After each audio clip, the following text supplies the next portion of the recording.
Ladies and gentlemen, please take your seats. We are about to begin.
Ladies and gentlemen, please take your seats. We are about to begin.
Ladies and gentlemen, please take your seats. We are about to begin.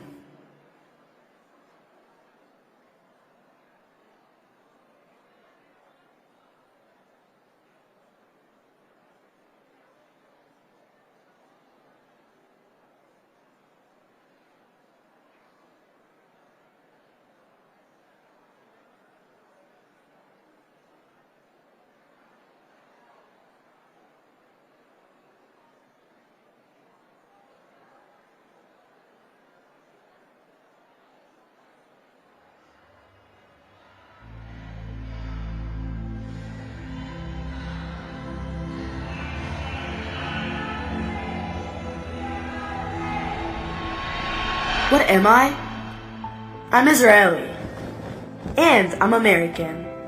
My heart has learned to beat in 2 languages, and somehow it never missed a step. And if you're anything like me, you know exactly what it feels like, living with roots in one place and a life built in another. Shabbat Shalom. We came here for all kinds of reasons: work, school, opportunity, or for just a few years, and found a future we didn't imagine. For a long time, we figured we'd figure it out on our own. 2 identities, 2 cultures, trying to make them one life. But 18 years ago, something shifted. We realized we weren't meant to build this life alone. That's how the IAC began. From a simple truth: real strength is created together.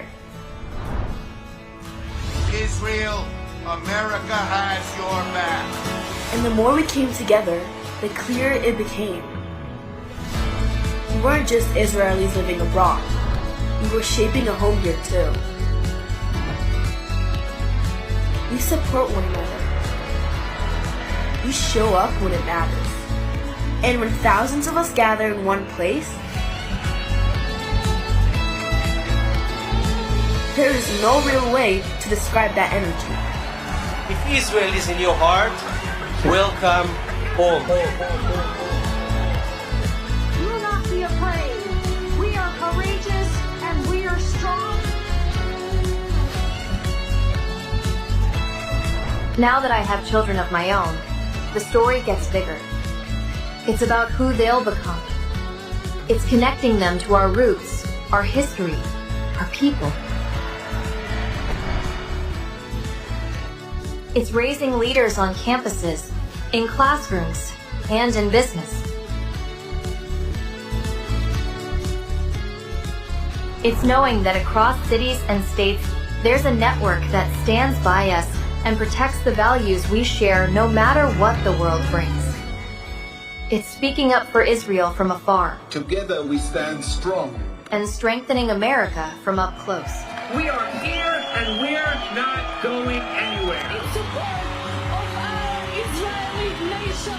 If we stand together and fight as one, I have no doubt that we will be victorious. So what am I? I'm Israeli. I'm American. I'm both. Completely. Proudly. And the best part? I am not alone. You are with me. And I am with you.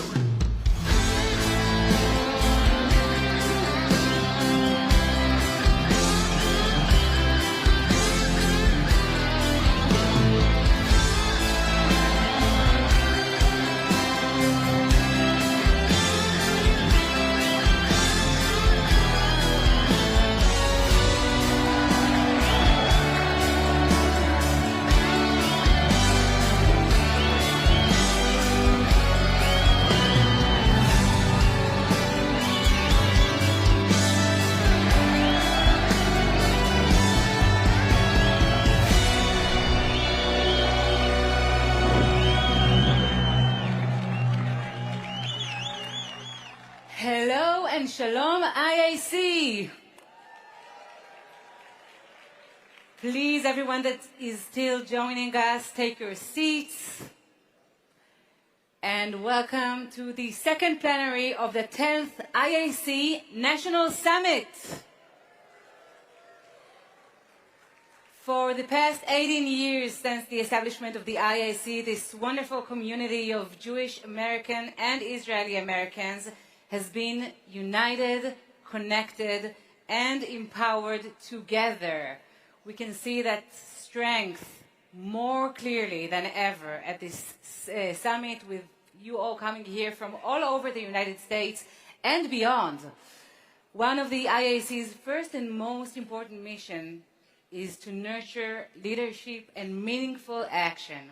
With that in mind, today we present to you role models, remarkable individuals from different fields who will ignite inspiration in all of us. We will meet Attorney General Pam Bondi. We will meet Congresswoman Wasserman Schultz. Omer Venkat will be here.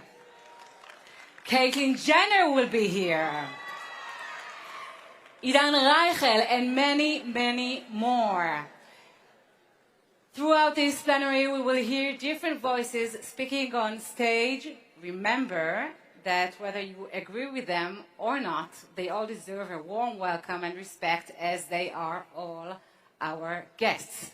And now please welcome IAC National Co-Chair Tal Schuster.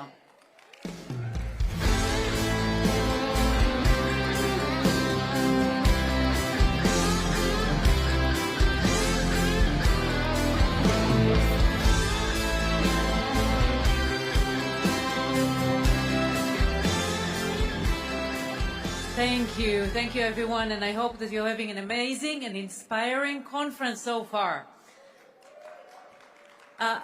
So I just want to let you know the Ambassador Leiter was supposed to be a guest of honor today, and for obvious reasons he cannot join us. We are here from all the 4,000 people here or in this room, are sending our love and support to the state of Israel, to the people of Israel, and to the government of Israel. He cannot join us today, and we will have a wonderful program. And again, Israel is in our heart all the time. We are here with unconditional love to the state of Israel. Thank you, everyone.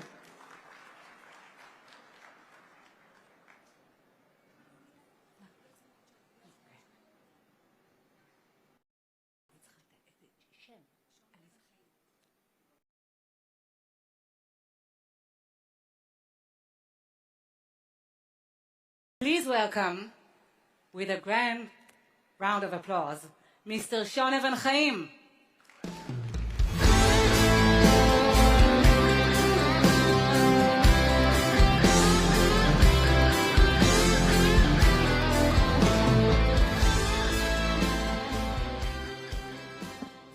Hi, good afternoon.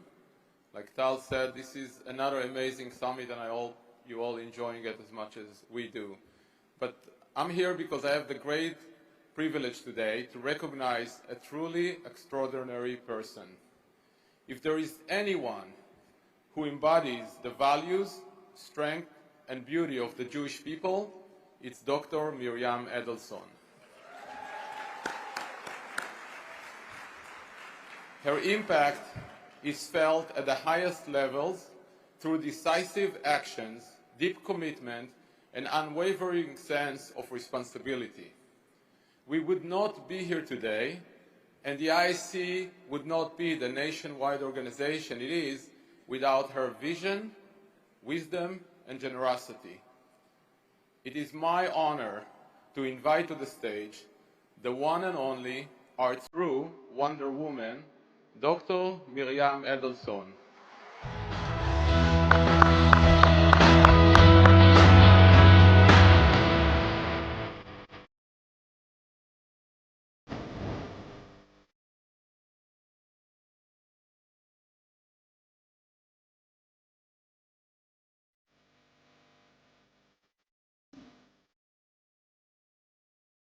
So Miri, I want you to look this way. Yeah. So this artwork was created especially for you by an Israeli international video artist, Tommy. Tommy represents Israeli creativity on the global stage.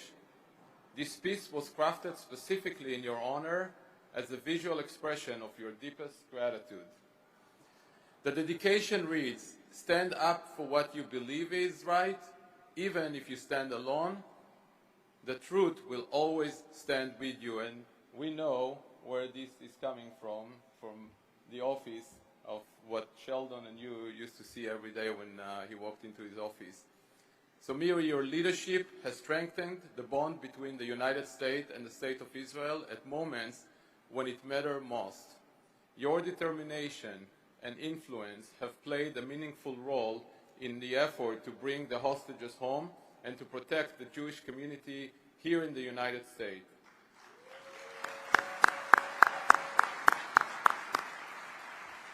On behalf of everyone here today, and really on behalf of the entire Israeli American and Jewish American community, thank you. Thank you for who you are and for what you do and for what you stand for. We love you. Thank you.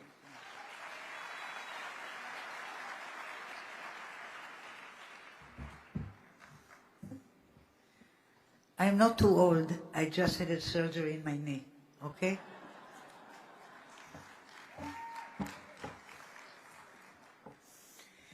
Okay, our next speaker is a lifelong Floridian and former prosecutor. She has spent her career confronting violent crimes and leading the fight against human trafficking. Under her leadership, the Department of Justice has made combating anti-Semitism a top priority, especially in response to the alarming rise in incidents following October 7. She brings moral clarity, resolve, and an unwavering commitment to justice to this critical fight. Please welcome my friend, the 87th Attorney General of the United States, Pamela Bondi.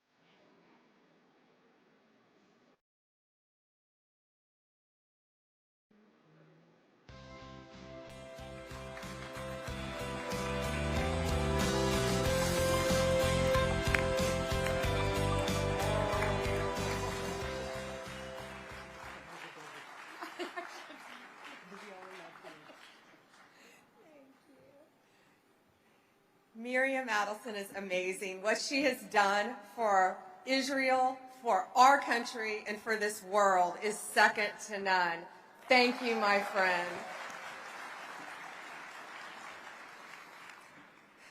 Last May, I was out to dinner with a group of friends and my husband, and we were celebrating something in D.C., and it was late, and my phone rings. And as a prosecutor, I'd been to many, many homicide scenes throughout my career. My phone rings, and they said, there are 2 young people shot in D.C. I immediately left dinner, went to the crime scene outside the Jewish Museum, and had never seen anything like that in my career. Sarah and Yaron were shot, murdered because they were Jewish.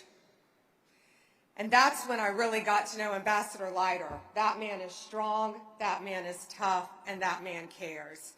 With tears in his eyes, he quietly whispered to me that they were about to get engaged in Israel. The whole world knows that now, but then it was a secret. It was horrible, horrible. We will not tolerate that in our country any longer.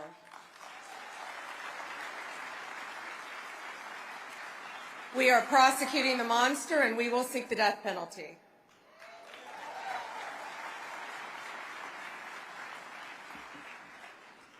I'm proud and honored to be here today. And again, congratulations to my amazing friend, Dr. Miriam Adelson, and to Elon Carr for your 10th annual National Summit. Sarah and Yaron are only one example of why your work is so important. This group's success is a testament to your strength and your resiliency and your faith. The sad truth is, for way too long, anti-Semitism has been allowed to grow unchecked in this country. Too many institutions have abdicated their moral responsibility to speak up. Too many so-called leaders have stayed quiet. Actions have consequences, and inaction has consequences too.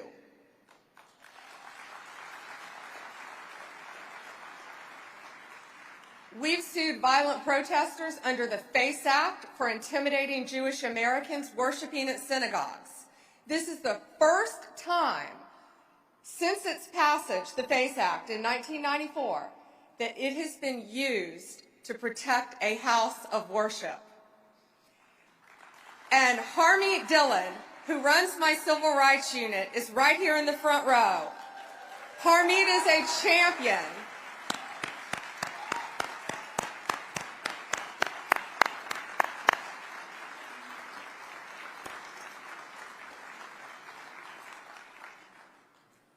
Harmeet is a champion, and I'm not going to get into too much detail with all of the cases that she's been working on because you're going to hear from Harmeet tomorrow, twice, I think, and she's amazing. Harmeet, thank you. Thank you for everything that you do. Too many synagogues have been forced to have extra security. Just last week, we saw a horrific arson at a synagogue in Mississippi. You all saw that. Our U.S. Attorney is working to seek hate crime charges, of course, on that. Too many Jewish Americans have been forced to live in fear. Under President Trump's leadership, this Department of Justice is dedicated to reversing this unacceptable trend.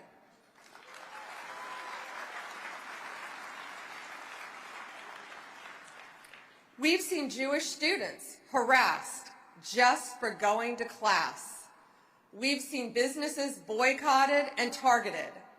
We will not allow acts of anti-Semitism to go unpunished in this country under the leadership of Donald Trump.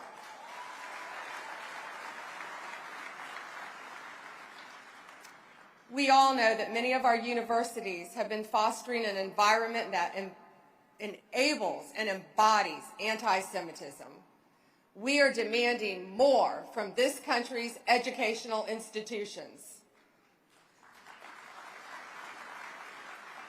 Working with Secretary Linda McMahon, who has been a champion for you as well, and Harmeet, we have secured a $200 million settlement with Columbia University for violating the civil rights of Jewish students and Jewish employees. We've secured a $75 million settlement with Northwestern University for anti-Semitic conduct. We've secured a $60 million settlement with Cornell that includes provisions to halt anti-Semitic conduct. And we've launched a full investigation into University of California's system for systematic anti-Semitism.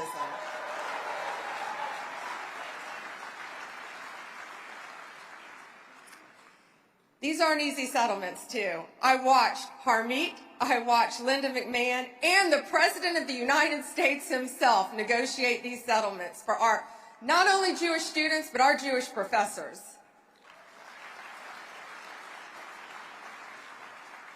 Sadly, many professors and administrators have chosen to look the other way, but some have not. I want to tell you a story right here in Florida. You probably heard of it. It's not a crime of great violence, but in my opinion, it's a crime of great significance. I give college presidents my personal cell phone, and I say, if you need anything, call me. My phone rang one day. I was sitting in the office, and it was the president of Florida State University. And he said, something just happened. Yeah, a young woman, a student, threw her phone, cursed, attacked a young student, a young man, male student, who was playing basketball because he was wearing an IDF shirt. She was a student, he was a student. I spent the next few hours on the phone. I called my U.S. attorney, I called the state attorney, called law enforcement, and I guess she saw it went through the system as it should, and she now is kicked out of Florida State University.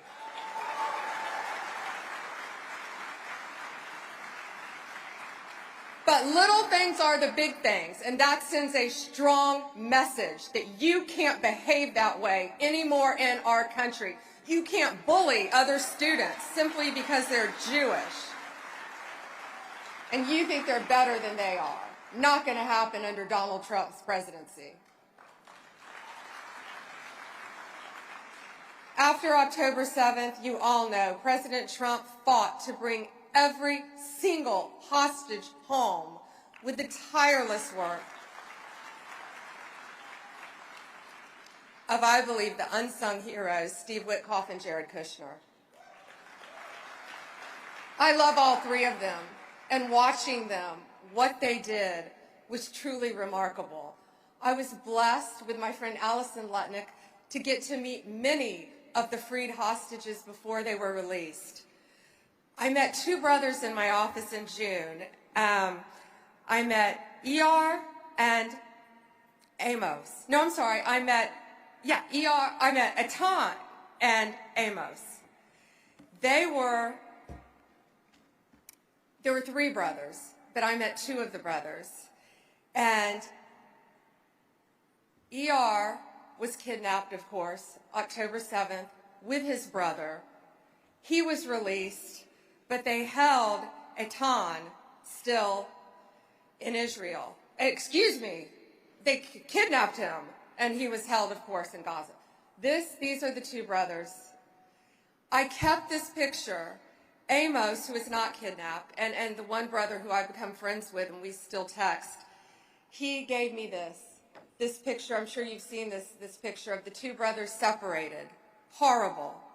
I've kept this sitting on my desk every single day. I met with him after that. I still have the picture on my desk. And then, when their third brother was released, I got to meet him at the White House when President Trump got to hug all three of them as a family. Then just, I think 2 weeks ago, ER reached out to me and said, Pam, I know you still have that really sad picture sitting on your desk. I need to replace it with a happy one. And this is what he wrote on the back of what he gave me. This is a hug between brothers, supposed to be a bright, colorful, and with a huge smile. Thanks for supporting my family. With love and respect, Iyar, Amos, and Eitan, the Horn brothers. This is what Donald Trump has done for Israel. This is what the work of Miriam Adelson does for Israel. It is an honor to be here. Thank you for having me. God bless you. We will continue to fight for Israel. Shabbat Shalom.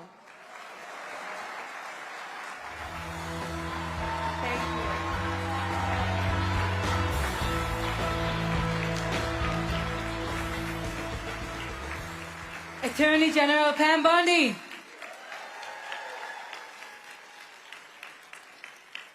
Our next two role models are among the strongest and most persistent pro-Israel female forces in the U.S. Congresswoman Jackie Rosen is a proud member of the Jewish community and consistent voice against anti-Semitism, who has worked persistently to strengthen bipartisan support for Israel.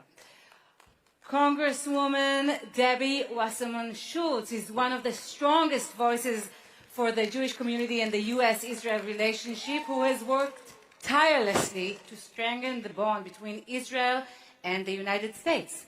Let's take a look. Hi, I'm Jackie Rosen, and I'm proud to represent the great state of Nevada in the United States Senate. I'm sorry I can't be with you in person today. So I'd like to thank everyone at the IAC for your incredible work to strengthen relations between the United States and Israel, to combat rising anti-Semitism, and lift up the vibrant Israeli-American community and the broader Jewish community across the United States. I also want to congratulate you all on celebrating 10 years of this incredible summit. As the third Jewish woman and the first former synagogue president to be elected to the United States Senate, I'm so honored to be speaking with you today. The United States and Israel share a unique bond rooted in our shared democratic values and mutual security interests. And what makes this relationship so vital is what we hope to achieve for the future of our two nations. This relationship is about the future we can build together, stronger security at home and abroad, greater economic opportunities, technological advancements, and a more stable Middle East that benefits everyone. Unfortunately, too many on the far left and the far right are using a combination of nativism and anti-Semitism to demonize Israel in hopes of decreasing support for our ally. And that's why events like this one are critical. We are all here to speak with one voice today and say that will not happen. When the United States and Israel stand together, when we lead together, there is no limit to what our partnership can achieve for our two countries and for generations to come. Now, I want to introduce a great friend and a fellow Democrat who feels as strongly as I do about supporting our only Democratic ally in the Middle East. And we have the same commitment. As long as we are both in the United States Congress, we will continue to work with colleagues on both sides of the aisle to strengthen, not weaken, the relationship between the United States and Israel. So toda rabah, and please join me in welcoming Congresswoman Debbie Wasserman Schultz.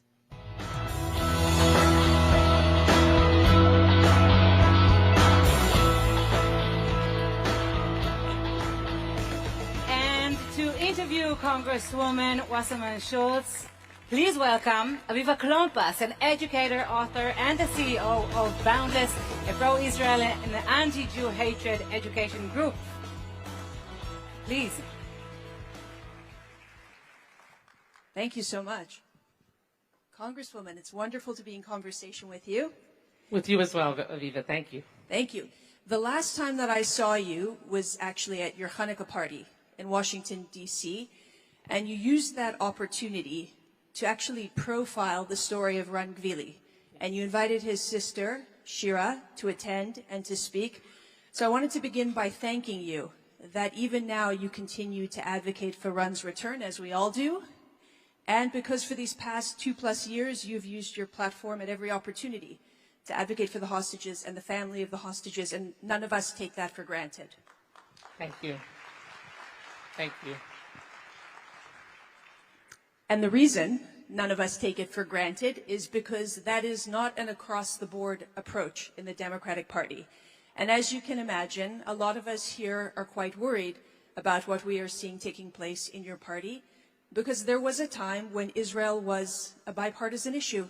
It was broadly agreed upon by both Democrats and Republicans, and that is no longer the case. My question for you, do you think that that is an era that is simply over, or something that we could return to? Aviva, thank you so much for this opportunity. Thank you to IAC, to Ambassador Elon Carr, and welcome to Florida's 25th Congressional District. Someday I might be your representative when you retire and move to my district here, so I'm giving you a little preview. It is incredibly important that, well, a couple of things I want you to know before I answer that question quickly. One, I am Florida's first Jewish Congresswoman. Thank you. The first bill that I passed as a member of Congress 21 years ago created the National Jewish American Heritage Month, which focuses on making sure that people in our country understand something about Jews and who we are, that we're a rich culture, a religion, and a long and involved and exemplary history in the United States. And I am a Zionist. I am a proud Jewish mother, and I represent a significant Jewish community as well as an Israeli-American community proudly. So with that said, it is my job today and going forward to help reassure people who have angst about the Democratic Party. Today, and the Congress of the United States remains an overwhelmingly pro-Israel governmental institution.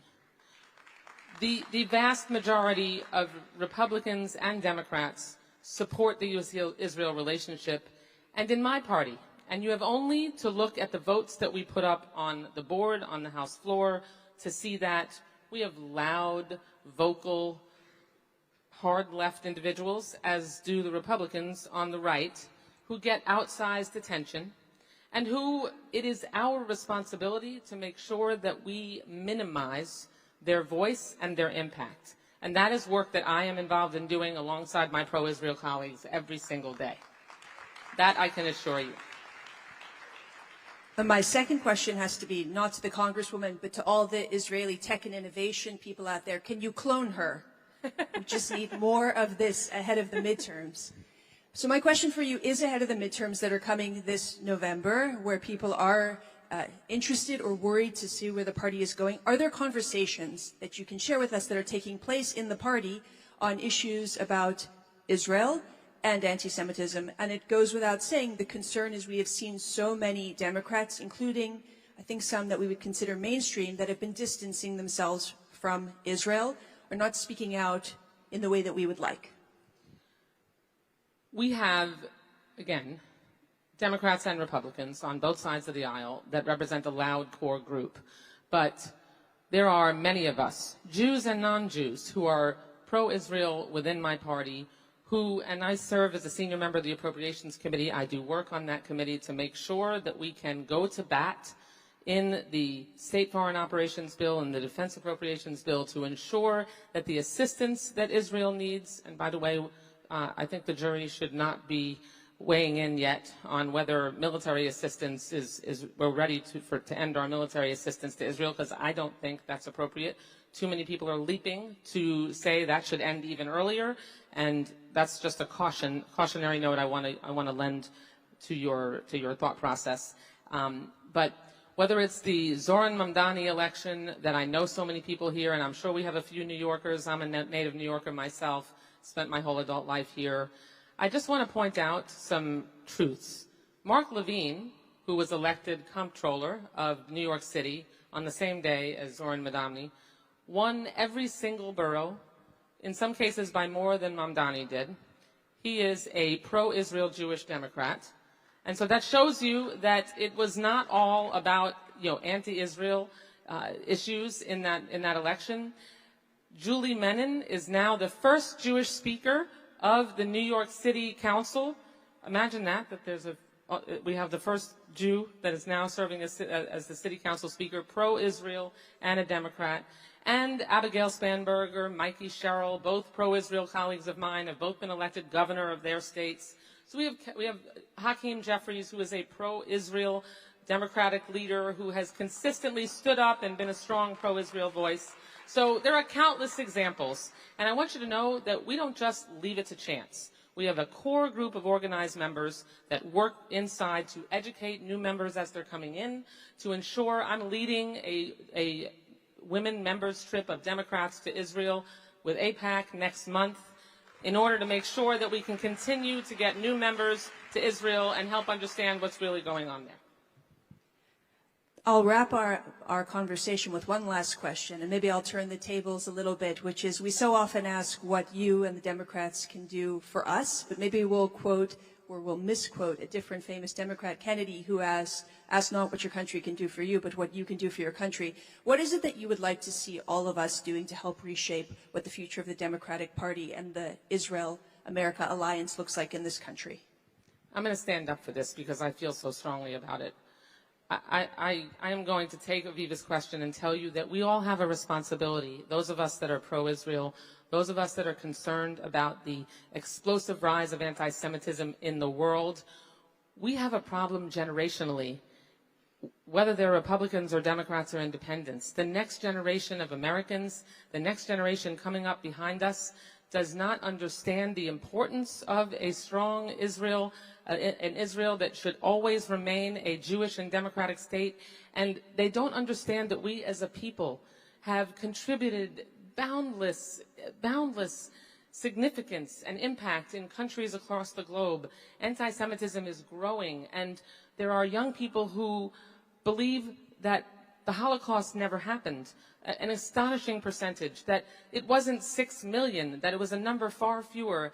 We have to make sure that we are creating educational opportunities and bringing young people together across the divide, cultures and religion, to make sure that we don't have a generation, as we lose our Holocaust-era survivors, that we don't have a generation that believes that there is something wrong with the Jewish people and who fosters instead of fights anti-Semitism. That's a commitment we all have to make to one another and reach across the divide in many different cultures and communities. So thank you so much. That deserves a big round of applause. Thank you, Congresswoman. Thank you, everyone.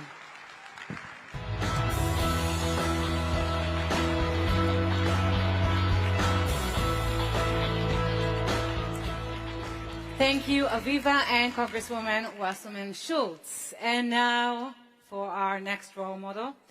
On January 16th, 2003, Space Shuttle Columbia rose into the sky. Among the 7 astronauts was Israeli Air Force Colonel Ilan Ramon, a husband and a father of 4. Ilan made history as the first Israeli to leave Earth, but the shuttle never returned, and the 7 crew members were lost. Asaf Ramon, Ilan and Rona's oldest son, achieved his dream and became an Israeli Air Force pilot himself, following in his father's footsteps. In 2009, tragedy struck again at the Ramon family when Asaf died during a combat training accident. But this is not only a story of great loss, it is a story of resilience, of the ability to face hardship and still choose growth. Rona transformed her personal tragedy into a force for good by establishing the Ramon Foundation. She passed away 7 years ago, leaving behind a remarkable foundation which continues this great family legacy through educational programs for all ages. While Ilan was in space, Rona sent him a song from Earth, a message of love, a reminder of home. That song was Love of My Life by Queen. Tal Ramon, the second son of Ilan and Rona and a gifted musician, is here with us today.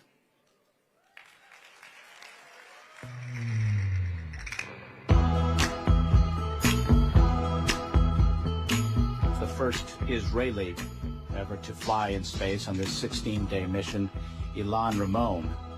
We have booster ignition and liftoff of Space Shuttle Columbia. 7 astronauts have died, their families shattered. The space program has been dealt a terrible blow. אני 15 שנה עוסקת בבניית מורשת של גיבור לאומי, ולא ידעתי מה זה בכלל. אתה מרגיש שבאמת כאילו הצלת חיים, אתה עשית משהו משמעותי, משהו עם ערך. זה חלום של כל אחד לצאת מכדור הארץ ולהסתכל עליו קצת מזוויות אחרות.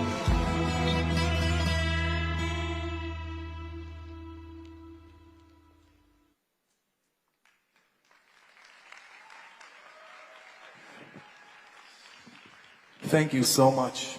I am so grateful and proud to be here with you guys today. Thank you. We are celebrating also. We're celebrating something that is never lost. Our history, our shared history.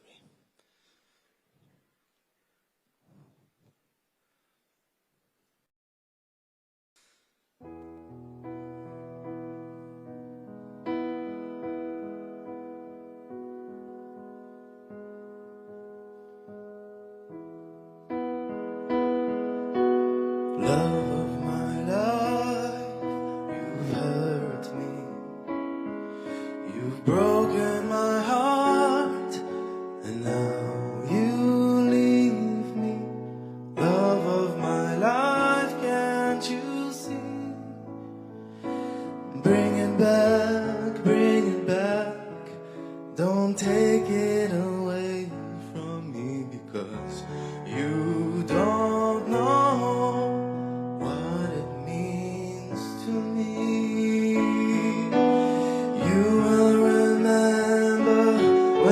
This is blown over and everything's all by the way. When I grow older, I will be there at your side to remind you how I still love you. I still love you.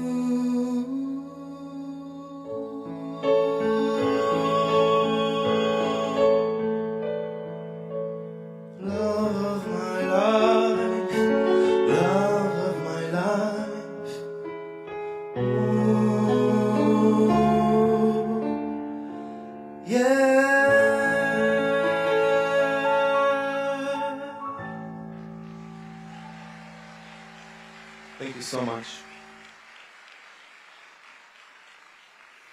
Tal Ramon. Thank you so much for the song and for the Ramon Foundation for the great contribution to the Israeli society. Now we have a very special guest. Through some of the most difficult times Israel has ever known, he provided us the clarity, truth, comfort, and hope that we will needed so much. Let's take a look.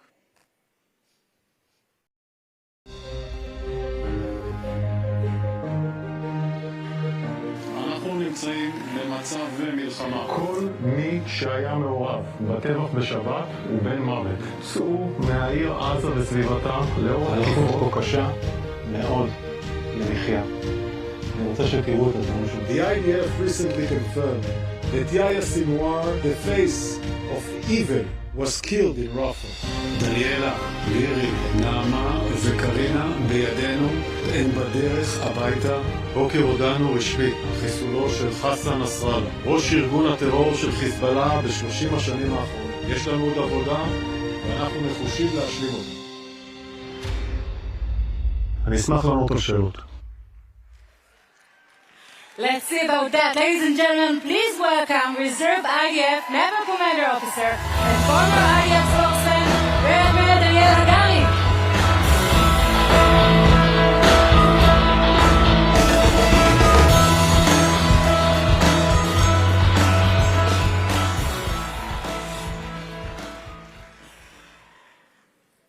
I think people here like you. Not sure about it, but reading between the lines. So, first of all, how's life now that you've retired from active duty? צהריים טובים, קודם כל, I'm very happy to be here, and thank you, IAC, for inviting me. I don't think I'm used to that, such a big crowd. Used to more small press conferences or a camera. Used to be in a small room and one camera.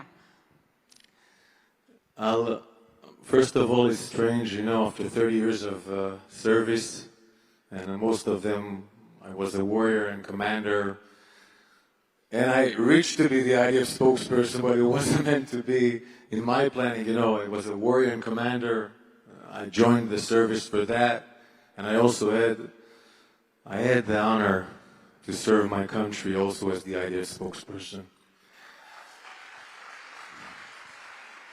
And now I'm a civilian, and the only thing for sure that I'm here in the ISC, and next week I'm doing sandwiches and carpooling for my kids. That's my anchor. You want to be recruited again? You want to be recruited again? After doing sandwiches every day? I'll find the right thing for me. That's for sure. I'll find it. I became the IDF spokesperson after I was the commander of Shayet 13, and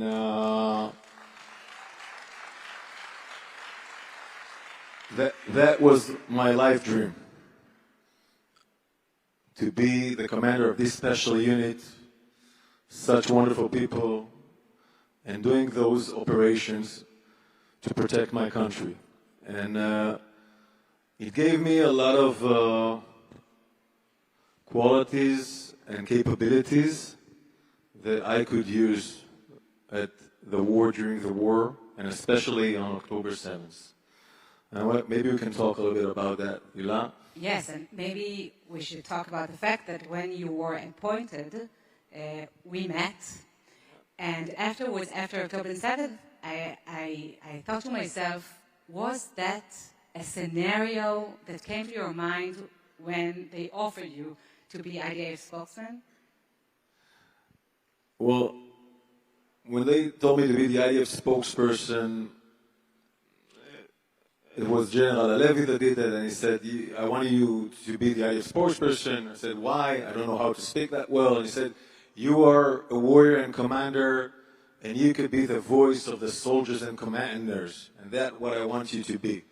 And when I took the job, it was 6 months prior to the war, I had some time to learn, and I learned and learned every day. I did my lesson learning, like you do at Shayet 13. And eventually, I told myself, I won't be someone else. I'm not a media person. I need to stay who I am. I'm a warrior and a commander. I know to be transparent. I know to be accurate. I know to maintain composure. I'm going to do that in my job because I don't know anything else. And in the first day of October,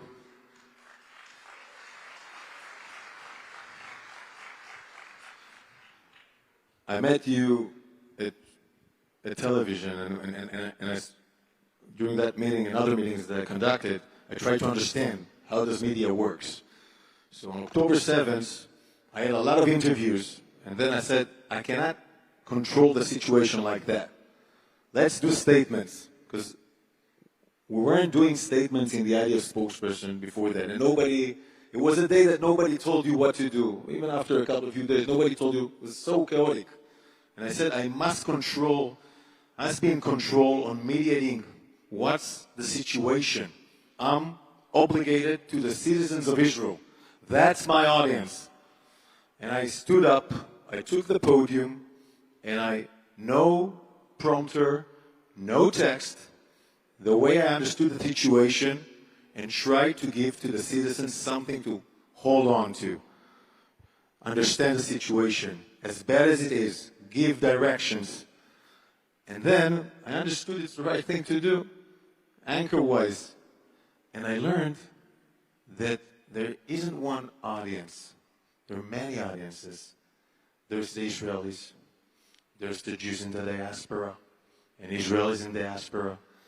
There is the Arab world, there's the international world. And also I learned that the hostages are listening, and I need to speak to the hostage. And I learned it through talking to one of the hostages that came back from captivity and told me, he heard me.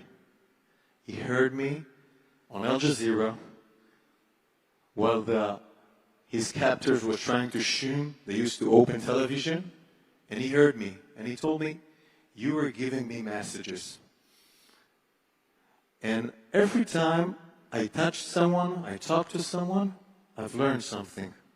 So that was my lesson learned, to touch people and be sensitive to people.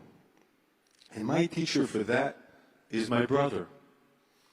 My brother Jonathan is 41 now. He was born with special needs. He doesn't talk. And he lives in a village next to Ofakim called Adi Negev with similar people. And I remember as being a teenager, I did a lot of effort to understand what he feels. He doesn't talk. Is he sad? Is he happy? Does he hurt? I need to do a lot of effort and sensitivity to understand him. And he is my teacher for that. And on October 7th, the terrorists went with motorcycles next to that village, and they didn't went in. They would massacre helpless people if they would do so. They went into Ofakim and did terrible things. And I went during the war to visit him, and he was my teacher to humanity, to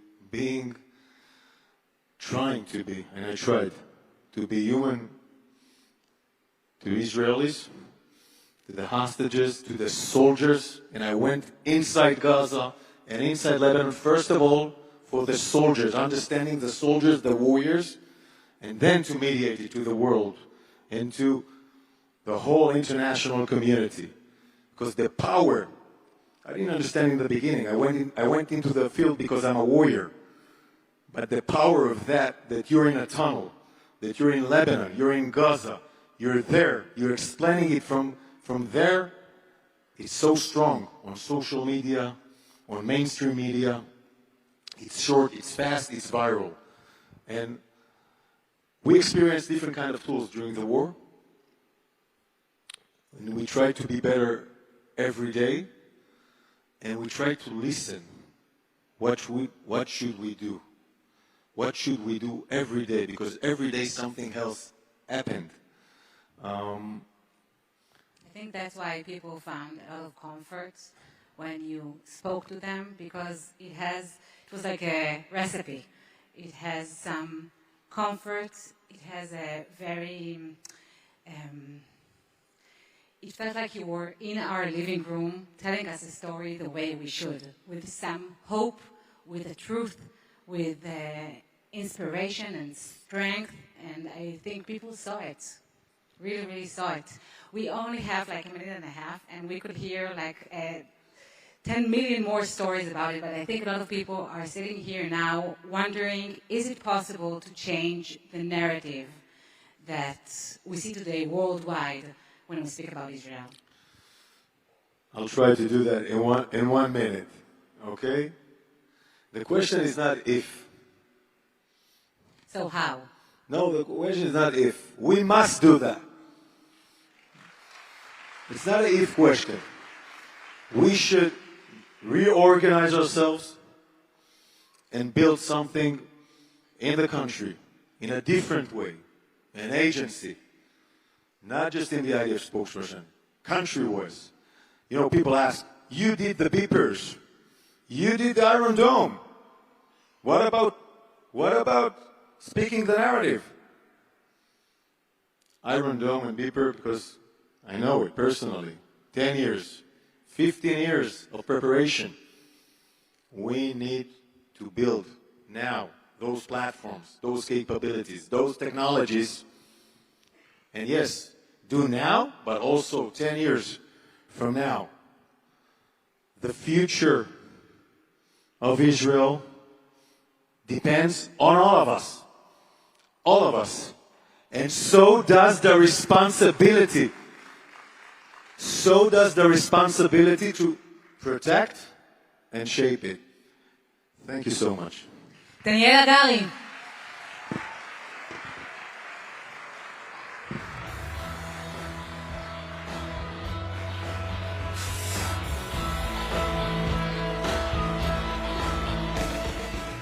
My next guest was kidnapped by Hamas on October 7th and was held in the dark tunnels of Gaza for 505 days. None of us will ever forget watching with overflowing joy him and the other hostages returning home these days. He shares his story and inspires many as a role model of the triumph of human spirits. Let's watch.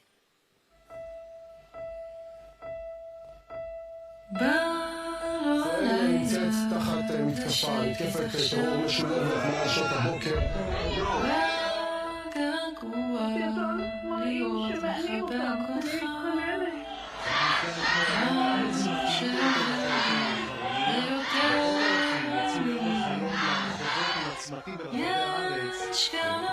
Hamas has begun releasing the remaining Israeli hostages.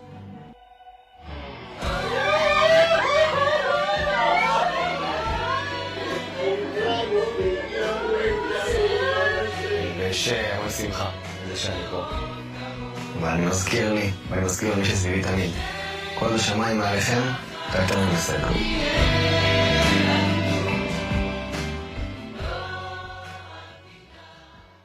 Gentlemen, please welcome Omer Venkert.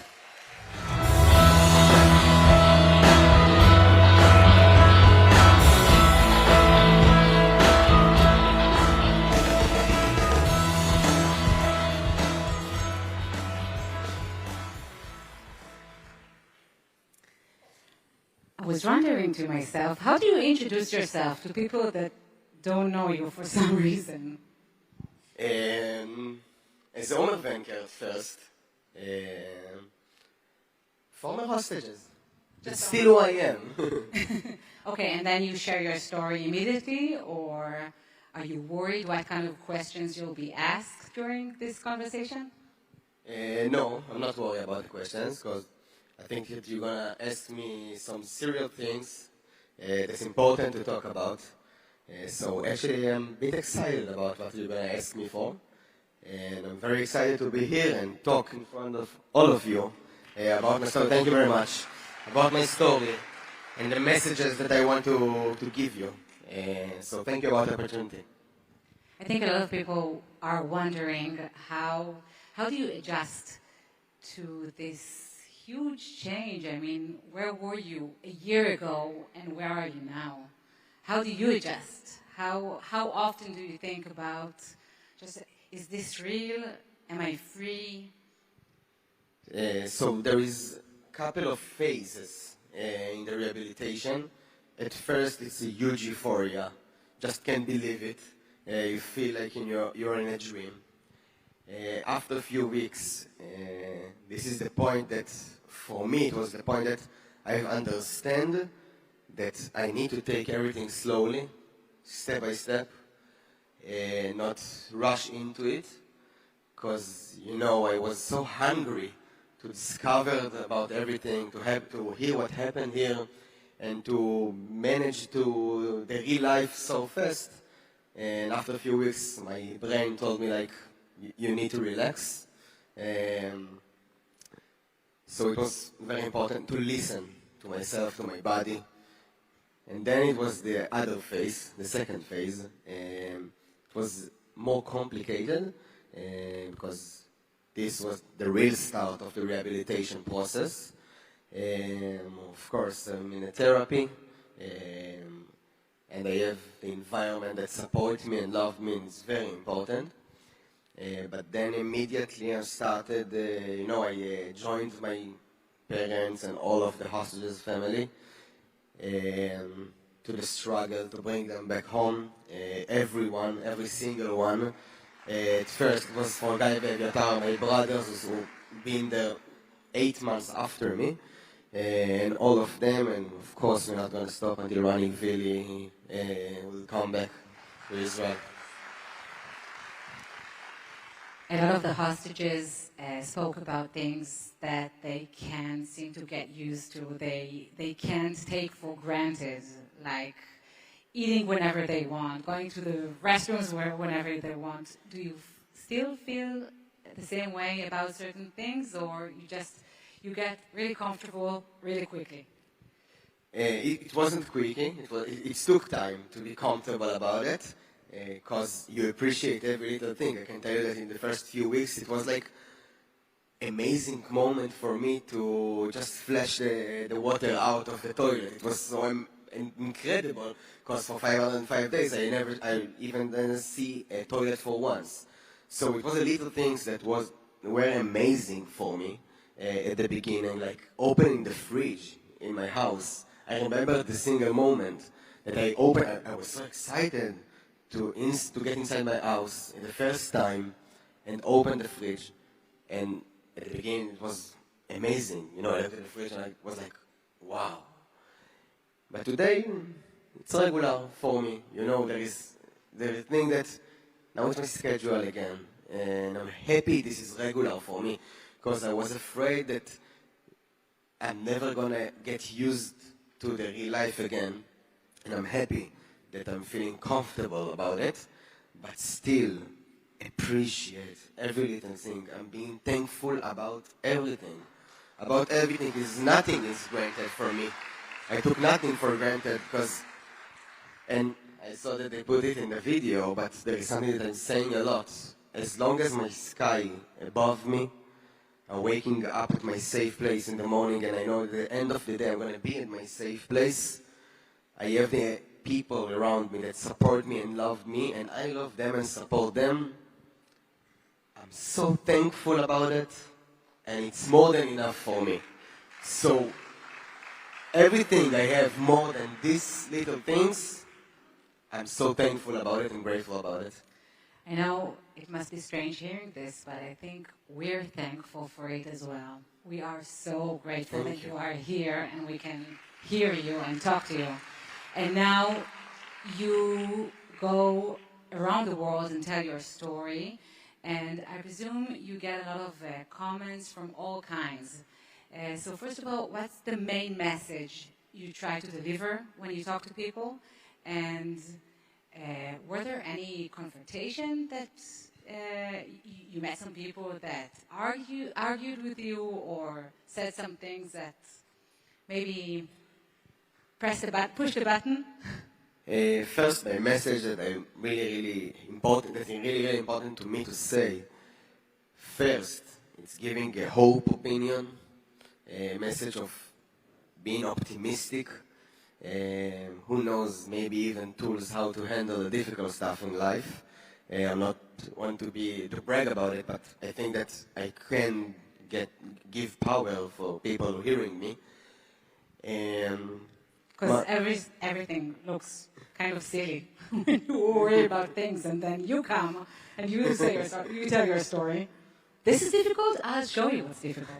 No, not coming with it attitude. You know, it's like I want people to get a perspective that I'm talking about it early, that when the sky above you and you have the environment that you need and you are in a safe place and you feel secure, you are more than fine. This is very important to me to say. The second one, and I'm doing it a lot around Israel, and it's important to me for doing it now only in the US. I've been at Europe before in front of Jewish communities. It's the message about unity. I want everyone in Israel specific and all the Jewish community around the world, and not only the Jewish communities, to be united, because it's so important. This is what makes us powerful. This is the way that us as an Israeli culture and Jewish culture and religious gonna make us stronger than ever. And this is the message that's very important to me to say all around the world on every stage that I'm going to be, and I've been before, and the message is Am Yisrael Chai. Thank you. And if this is the message of Omer Wenkert, who are we to even argue? Omer Wenkert, thank you so much for being here. Thank you very much. So much.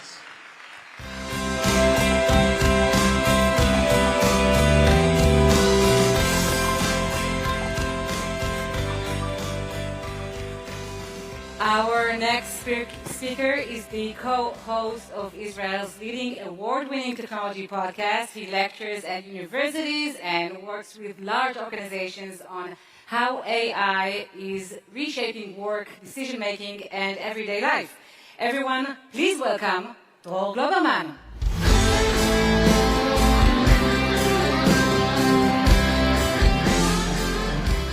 Hello, everyone. I'm so excited to be here with you today. And before addressing the title From Startup Nation to AI Nation, I met so many wonderful brothers and sisters. And honestly, I wish I had the time to talk to every single one of you, to listen, to share. So I was thinking, wouldn't it be great if we had a mini social network just for us? Problem is, I don't have a website. So how much time do I have left? 4 minutes? That's more than enough. Because these times are amazing. Everybody's talking about the revolution of AI. Wouldn't you like to see some AI magic working right here, right now? Okay, so let's bring those ideas to life in front of your eyes. Let's use AI to build a website and a private social network in no time, in zero knowledge and zero money, and make it available to each and every one of you right now. I just need to go to a website called Base44, an AI website available for everyone, and I will type in, design a premium portfolio website for Dror Globerman inspired by his LinkedIn profile summary, blah, blah, blah, blah, blah.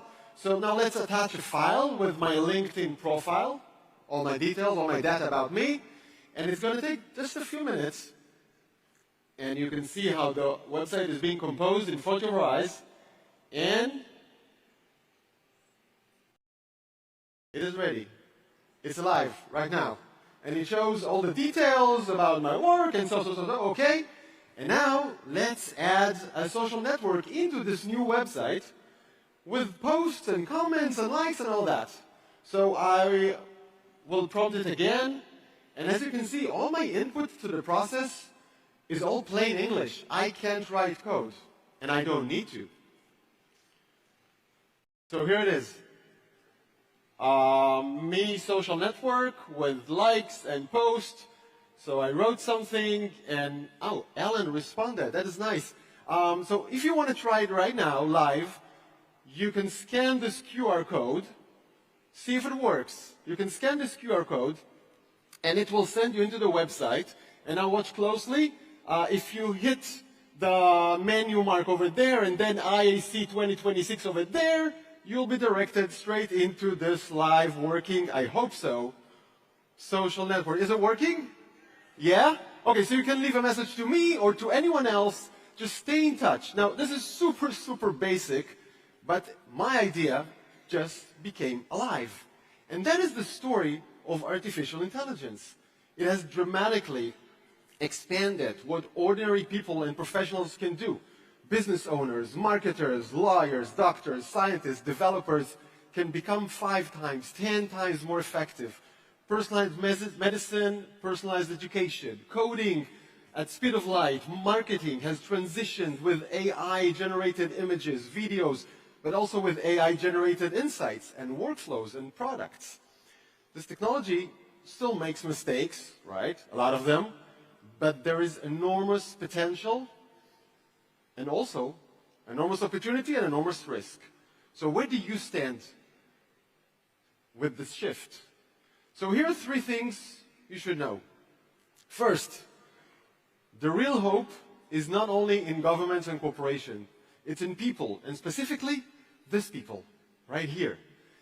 Israelis are among the fastest adopters of AI in the world. We have one of the densest concentration of AI talents anywhere. The website I just used, Base44, was founded just 1 year ago by Maor Shlomo, a reserve soldier.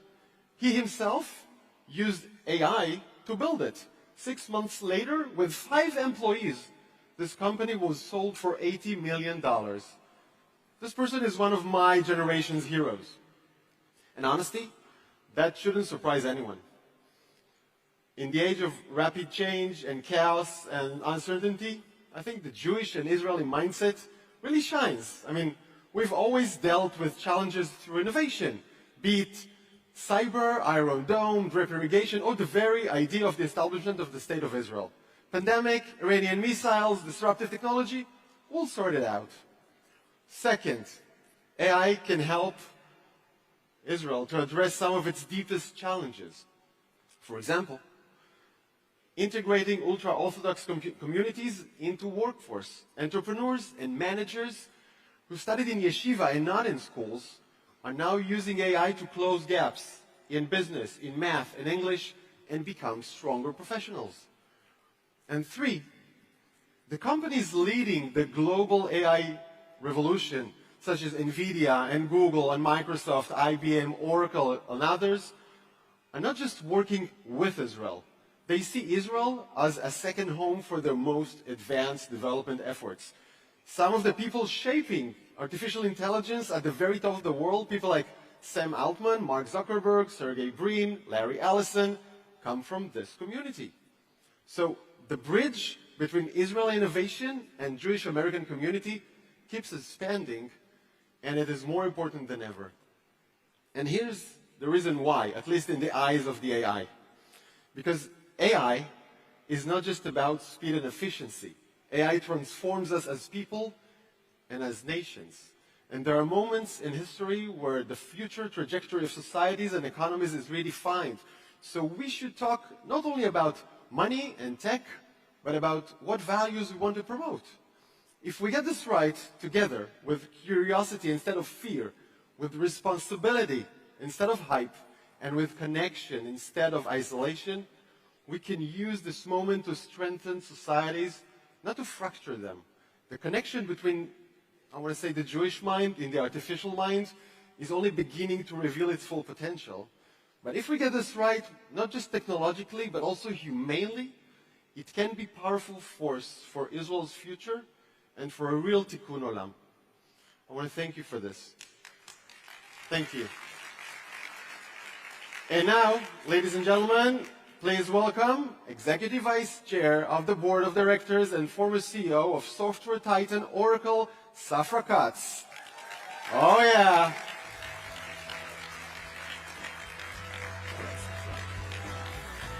Thank you. Please have a seat.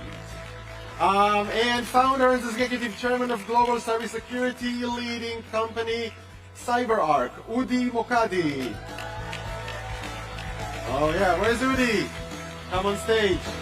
And founding partner of Los Angeles-based venture capital firm Group 11, Dovi Francis.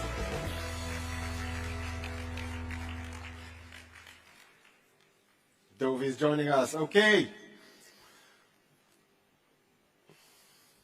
Thanks so much for joining me. And Safra, I want to start with you. We spoke on this stage, but in DC, in the last IAC summit in Washington, and you said that you believe in Israeli high-tech more than ever during war, even when others find it hard to invest and think it's bad for business, bad for entrepreneurship. You said, and I quote, "When missiles fall, it is time to invest." And looking backwards, you were right. And the question I want to ask is, we've seen Israeli tech companies grow fast and close major acquisition deals. What do you see that others sometimes don't? Well, I think a lot of people get very scared when everyone's all upset and worried and complaining. But you have to really step back and look at all the incredible capabilities and success that Israel's had for decades. American investors and global investors have recognized the wonderful brains, capabilities, hard work, problem solving that's possible in Israel. And even during these times, in fact, the truth is that when everyone else is fearful, you should be greedy and go right in there, because this is your real opportunity. Ultimately, investing is about going where no one else is going. And if you understand the power of the Israeli mind and the Israeli people beating every other odd, you know they're not going to let you down this time. I want to further expand this line of thought into AI. The world's biggest tech companies, including Oracle, are investing huge resources in artificial intelligence. How do you see Israel's role in this trend? Israel is literally central. As you stood up here, you took almost the words right out of all of our mouths. You're right. You're totally right. Everyone is going to Israel, and every other country is looking to Israel. They're all trying to copy what's going on in Israel, whether it's just the region, the Abraham Accords countries, the outer rings, all of them look to Israel. And you said it, Israel has had unicorns and acquisitions in the middle of a war. Imagine now, as Israel has peace, imagine what's going to happen. Udi, I think she was talking about you. Also about you, right? Udi, CyberArk, the company that you have founded and led for many years, has recently was acquired by cybersecurity giant Palo Alto Networks for a modest sum of $25 billion. I think it's the second largest acquisition, right, of cyber company in Israel. So first of all, of course, congratulations. And now, how can we, and this is the question, how can we recreate the cyber success of Israel in the realm of AI? Well, first of all, great to be here next to this superwoman and superman in this panel. I'll also mention that I'm a member of the New England IAC Council. So shout out. Big believer in community and everything we're doing here. Big believer. So first of all, it wasn't the plan to be acquired. I stood on many stages and I had to eat many hats because I said that CyberArk was built to last, and I was very proud of building a large Israeli public company. But after 11 years, we got an offer from a public company. Safra has done it to other public companies, and you can't refuse at some point. So it's not over yet until the lady sings, because we're waiting for some regulatory approvals. But I'll reconnect it back to AI. One of the business drivers for Palo Alto to acquire CyberArk is their entrance into identity security, and they said that they were waiting for an inflection point to enter identity, and the inflection point is AI, because AI agents need security for their identities. And there's a new proliferation of identities, humans, machines, and AI agents that we're all talking about. You showed examples right up here. So it's in the heart of the storm. I'm very proud. I think if we look at how to recreate Israel's cyber story to an AI story, we have to dissect a little bit what does it mean. When we started CyberArk, we didn't really have a cyber ecosystem, so I think like Hagari said, that it's everybody's role, and I think it was down to companies also stepping forward. We along with Checkpoint and others, were kind of first to create it. If you analyze the cyber ecosystem, a lot of it is the talent density out of the military, the entrepreneurial spirit, the venture capital firms that literally wait outside the Shin Gimel for graduates from technology units, academy, and then we didn't even lean on government. So any help from government is upside. And so I think when you apply that to AI, there are some differences because it doesn't take just a few computers and a few startup gurus to set up a AI startup. There are more deep.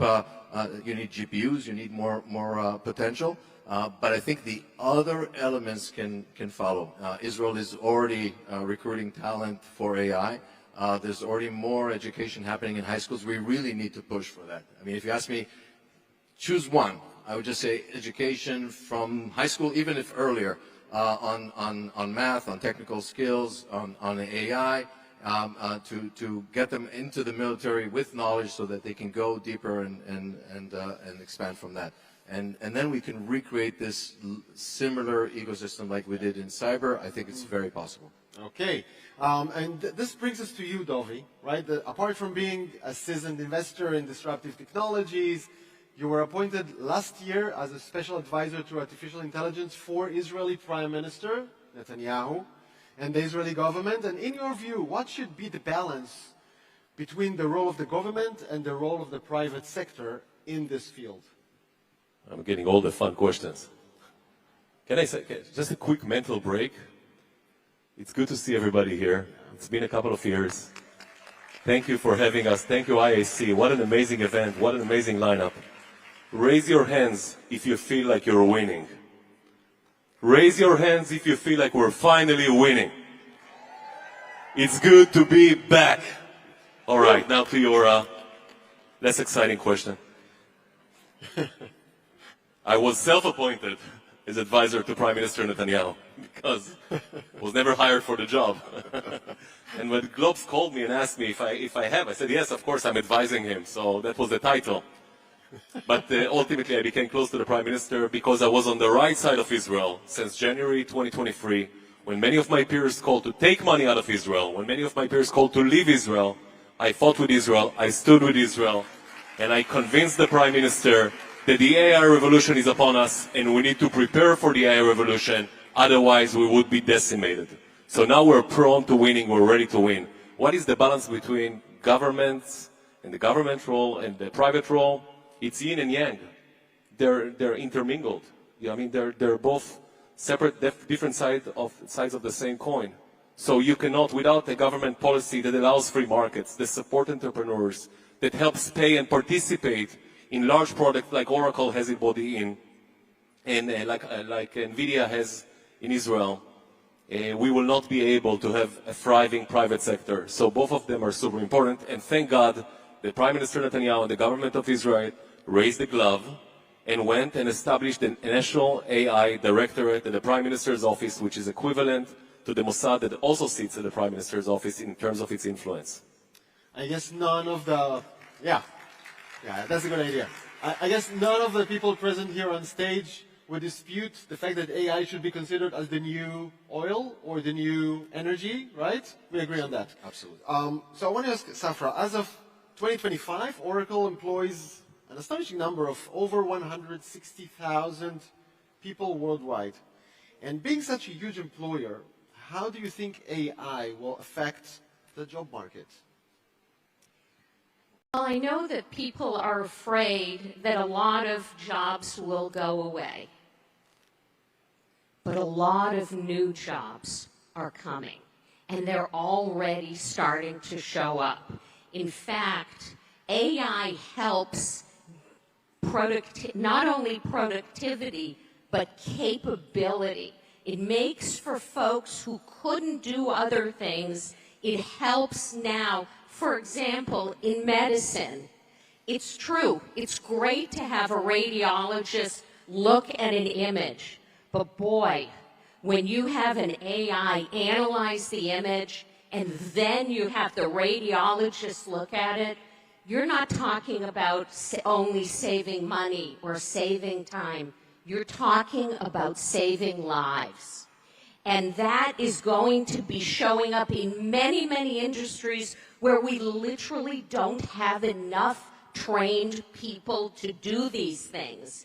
And it's also going to lower the cost of this so that many things that are prohibitively expensive now will be something we all expect.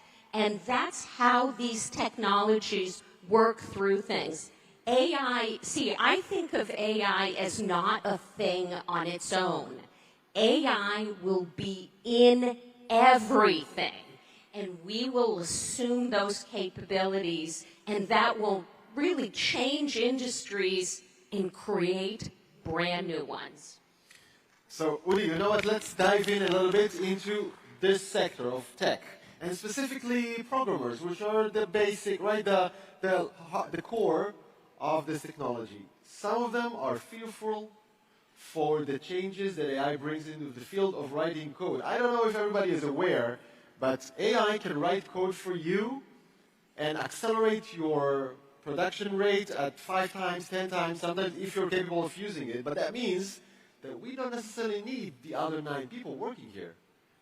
How do you feel about that? I think like Safra said, and I think like you said earlier, we view AI as an amplifier. If you look at CyberArk, everybody embraced AI. There's an initiative across every department. By the way, not just coders. You see the legal department embracing AI. Seriously. They don't have to read every NDA. They can look for the different changes. There's automation. There's stuff we're doing. So I think it's an amplifier. I think people should not be worried about it. They should embrace it. They should play with the tools like you showed here. And in terms of the youngsters, they should think about more systematic thinking, still push for math, still study code, study engineering. Of course, plumbers and electricians are going to do the best. You know what, Dovi? You're seeing a lot of entrepreneurs and young people. And I guess you hear this question a lot. And I want everyone to refer to that. What should young people who go to university or college study nowadays? I'll respond to that quickly. Who said they should go to university? Your Jewish mother said. I know. Well, universities are confined to real estate, to a syllabus that is not dynamic, to teachers dynamic, to having professors that have not been in the profession that they're teaching for quite some time, have not been practicing it. And AI dwarfs all of that. You want to go to university, go to an AI university. I just launched one, by the way. Coincidentally, we were not preparing it. But I'm the largest shareholder of masterschool.com. Check out masterschool.com. We're an accredited university in the US, offering associate degrees, 3.5 bachelor degrees, master's degrees, and PhDs. And good luck to all the young people out there. Wow. Honestly, I launched one in Israel for Hebrew speakers, but I think most of the claps I heard were coming from the back, from the rows at the back, where the young people are sitting. I wonder how about the parents up here, and I saw your reaction, Safra, to what Dovi said. Don't go to university. What do you say about that? Well, I think you should always be learning, okay? And me personally, if you were asking me what to study, whether in a university or outside, I'd always say math, because understanding logic and math and problem solving, that's going to be useful not just because you're a mathematician or a professor. It's going to be useful in everything you do. And embracing AI, having a strong understanding of math is going to help you a ton. And I want to add to that, if I may, in such a quickly moving world with a crazy pace, I think you should go for something that you really love and work in that and study in that. Because follow your passion. You put your entire energy and heart into that to keep in pace. Is that right? Follow your passion, but embrace AI. Instead of following cats on TikTok, maybe follow AI innovation on TikTok. Last one. One piece of advice for each and every one of you to young Israeli-American entrepreneur who wants to lead in AI. I have a saying I say to my children, always say yes. Anytime someone gives you a chance to do some extra work, stay late, try something new, go on a trip, take a new job, say yes. And that's going to get you where you want to go. Great. I would jump in. I would say there's an amazing opportunity right now for innovation, entrepreneurial spirit. We have so much of that in Israel. Follow something that you're passionate about. If you want to be an entrepreneur, find good co-founders, ideate, think about it, think fast, and experiment. And like the Arik Einstein Shalom Chanoch song in Israel, everyone wants to be Mankal. Everyone wants to be CEO. We have that drive, and so we can really leverage that in Israel. I'll conclude, I guess. The only way to get beracha, the only way to be supported by God is to exert influence. And exerting influence globally. They say from Zion we'll set forth Torah. So if you want to be successful, do things that matter and help our people and speak up for us globally and exert your influence. I want to thank you all, Dovi Frances, Udi Mokadi, and Safra Katz. Thank you so much. Thank you all.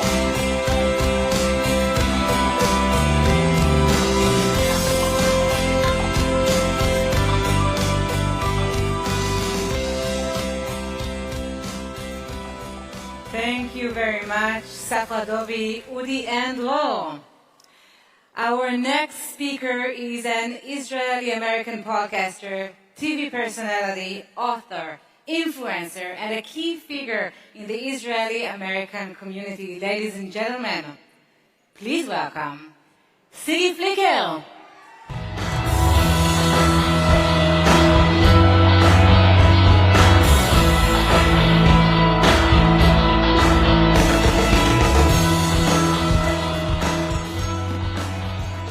Every time I get up, the prompter never works for me. Ma kore po? Shalom. Hello, everybody. I am so happy to be with you. Here we go. Hello, friends of the IAC. Kol hakavod. I am so happy to be here with you today. For those of you who don't know, my name is Siggy Flicker. I am the daughter of a Holocaust survivor and scholar. I was on TV for many, many years. I had my own dating show on VH1. And I was even a housewives of the Real Housewives of New Jersey, which there's nothing real about that show, but it's where I learned all about false narratives, fake news, and selective editing. Recently, I was appointed to the Holocaust Council in Washington, D.C. by my friend and the greatest president in the history of America, President Donald John Trump. Toda Lael, Toda Elohim. Keep on going. Done. Yep. Loud and proud. Okay. And most importantly, as you can tell, I'm a loud and proud Zionist. I was born in the holiest city in the world, Jerusalem, during the Six-Day War, and now you know how old I am and what a fabulous plastic surgeon I had. My father, Dr. Mordechai Paldiel, is a Holocaust scholar and survivor who led Yad Vashem's Righteous Among the Nations division for over 24 years.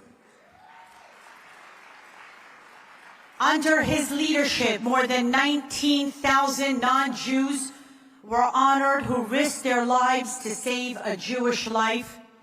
One of them was a Catholic priest by the name of Father Simon Gallet, who saved my father and his entire family in Nazi-occupied France. Without Father Gallet's courage, I would not be standing here today. So from the bottom of my heart, I want to stop and I want to thank every non-Jew in this room who stands with the Jewish people and the state of Israel. Stand up and say thank you. Toda Rabah. Pastor Hagee's daughter is here, Sandra Parker Hagee. Toda Rabah. Thank you.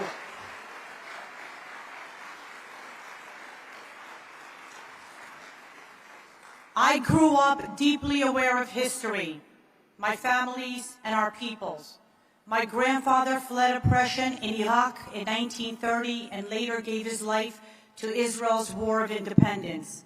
My father fought in the Six-Day War while my mother went into labor with me in a bomb shelter. And now you know why I'm such a quiet person. My father later served proudly in the United States Army. When our family immigrated to America legally, my parents taught me 3 lessons that shaped everything I am today. They said, Sigalit, know your worth, know your people's worth, and know your nation's worth. Because a nation that forgets its past has no future.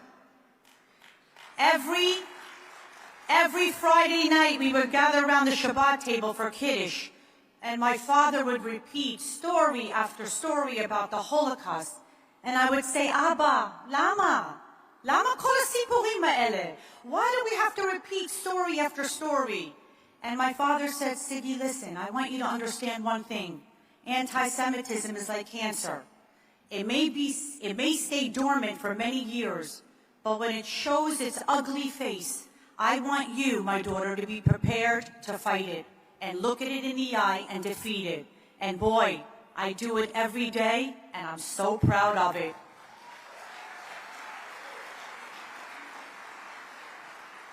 I never forgot those words, and I never imagined in my wildest dreams that I would see the level of anti-Semitism we see today.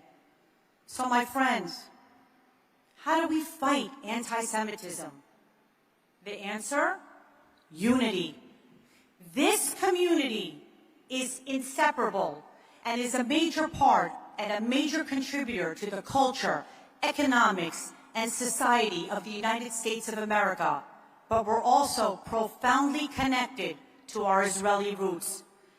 In the past 24 months, I have seen Israeli Americans stepping up and acting together like never before. Now, more than ever, we gotta embrace basic Jewish pride. We gotta be fierce. We gotta be unapologetic, and we gotta be rooted in our land, our Torah, and our God-given right to survive.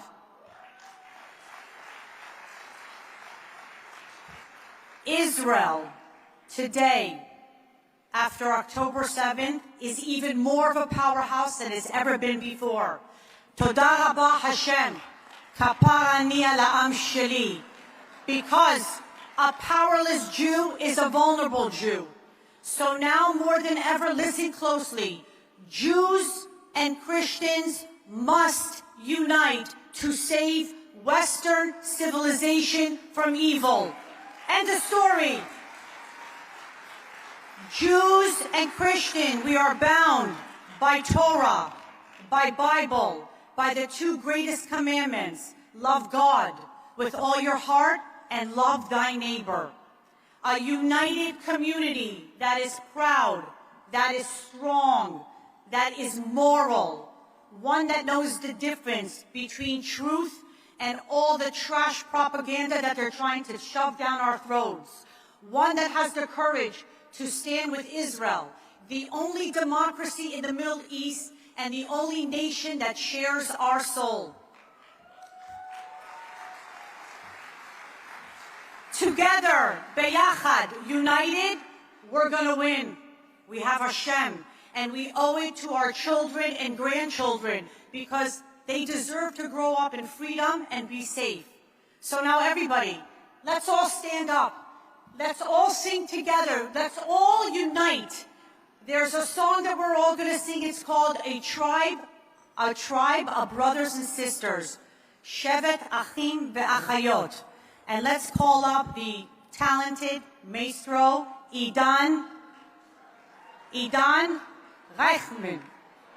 Rachel, I can't say that last name. It's like saying Ziggy. Rachel. Please honor us with your talent and your presence.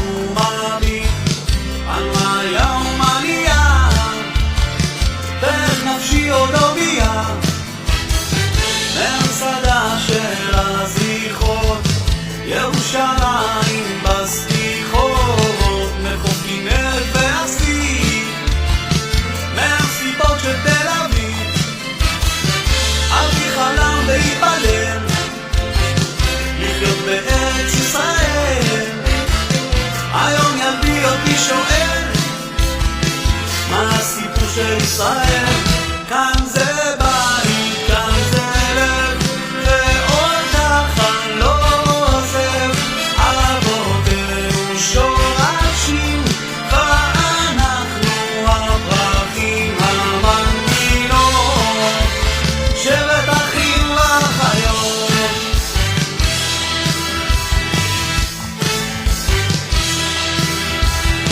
אותה שכונה אותו רחוב וסרבנים של יעקב עוסקים ביחד נדודים בתוך תרמיל געגועים אדם מונוף מולדתו חורת קווים בכף ידו בין התפילות לנדרים רחוב פרדס של הדרים ובעיניה של אמי תמיד אמצא את מקומי על הגיטרה מתנגן ניגונתי של מכוון כאן זה בית, כאן זה לב ואותך אני לא עוזב אבותינו שורשים ואנחנו הפרחים המנגינות שבט אחים לחיות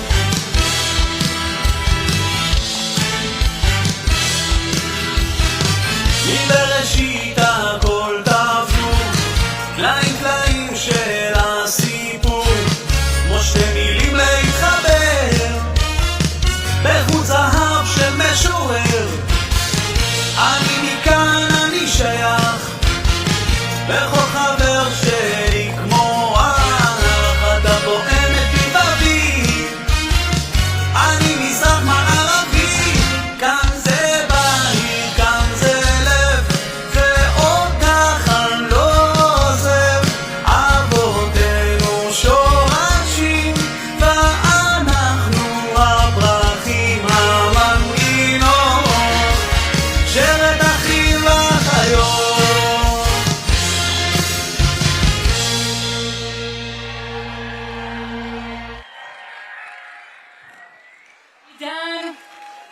עידן רייכל.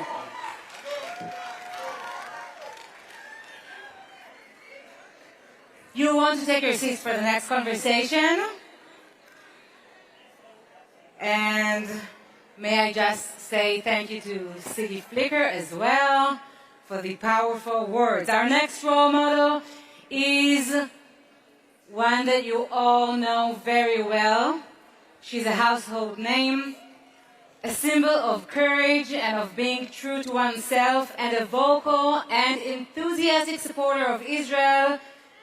Guess who it is?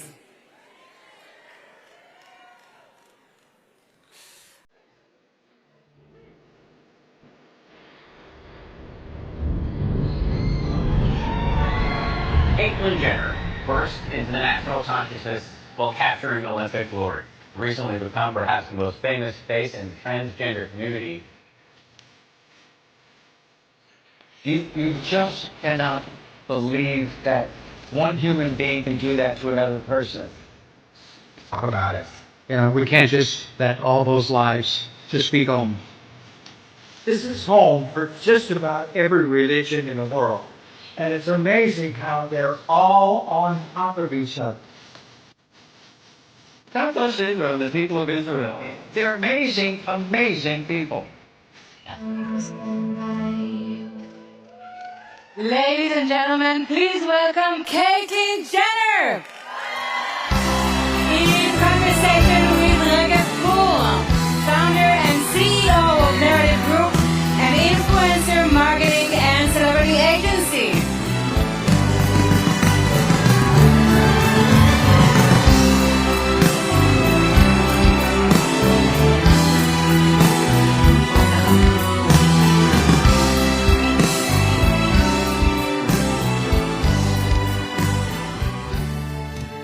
Wow, this is exciting. Hello, Israel! Yeah! Guys, thank you so much. Bring it. These people know how to dance. Yeah, they do. Yeah. They do. We can tell. One song and they're up and yeah, going. I can tell. So, Caitlin, it's been 7 months since we landed in Israel. Yeah. We're about to go to the Pride Parade in Tel Aviv, which you were invited to, right? And we ended up in the bomb shelter drinking wine for 5 days in the bomb shelter with the Iran attack. Now, since I got back after that, everyone is asking me, how is Caitlin? How does she do? How did she react to this? So this is the opportunity to give all the answers to everyone who wants to know. Well, you know, it's kind of a long story on why I have always supported Israel. It goes back a long way. But I did, and Dor, who's out here somewhere, I did an interview with him. He came to the house and did a very nice piece on me. And that kind of started the ball rolling and about my support for Israel. I didn't know it would end up in a safe room someplace in Israel, but that's where I wound up. I got the true Israeli experience. And, let me just take it back some, why I support Israel, and I have my whole life. It started when I was about 10 years old. My father, a World War II veteran, buried at Arlington. He's a war hero. 5th Ranger Battalion, the first boat's on Omaha Beach. He went through that. He went all the way through France and into Germany. And the 5th Ranger Battalion was the first troops to walk into Buchenwald. My dad was 22 years old at the time. And out of all of the pictures of his 4.5 years in Europe that he ever showed me when I was 10 years old was the pictures from inside Buchenwald when they walked in.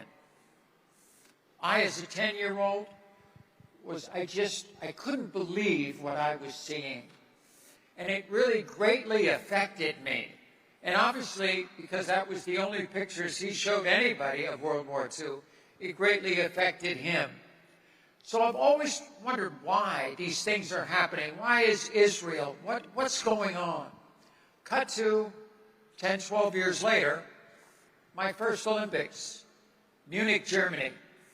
We all know what happened there. It happened in the building right next to me. We lost 11 Israeli athletes. I saw one of the terrorists, and I'm thinking, here we go again. So I've always supported Israel. When I came back, when you guys invited me to come to do marketing on the Pride event in Israel, the first day we did a tour of Israel in a helicopter.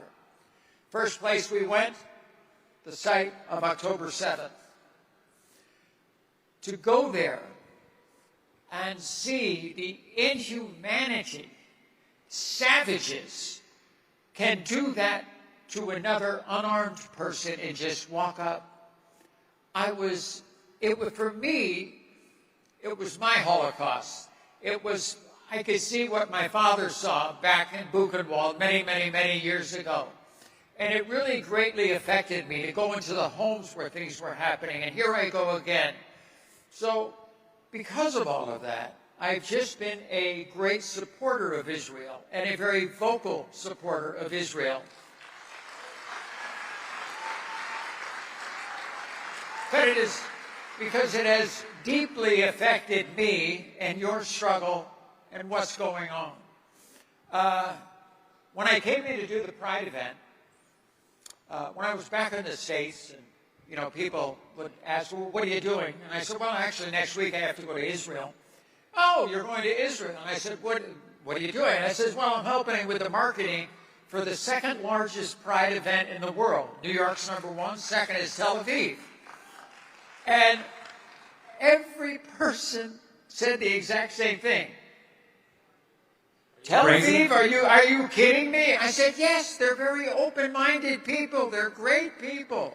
I mean, I was in my hotel room for the event, and I looked down, and there's a mosque below me, People don't realize how open Israel is. And so I felt like sometimes I think you guys have to do a better job with marketing. And yes, and so That's what they do here. Yeah, so I was glad to be there. Unfortunately, we didn't have the opportunity to have it because that night is when Israel opened up on Iran, and fortunately, months and months later, we finished it, and now we're just trying to free Iran, to free the people there, and that's extraordinarily important. It'll be interesting to see what happens. So you've been in Israel for around 6 days until we were able to get you on a plane to back in LA. What do you think about Israeli people? What is the one thing that you can say about the people? The Israeli people. The thing I like about, I have a lot of friends who are Jewish back in the States. Some of my best friends, I've been to all the bar mitzvahs, you name it. I've been to the parties. There's nothing like a good bar mitzvah. I think with the Jewish faith, I see in all of my friends, especially back in the States, all of my friends, how they have such strong family values. They've got a mother, they've got a father, they take care of their children. They raise their children properly. Honestly, I think in the United States, we're losing so much. We're losing those family values. And we have to get back to that. It's extraordinarily important that we have a mother and a father to raise their children, to bring them up the proper way. I know in my life I have a large family, you may know. In fact, I just had my 25th grandchild.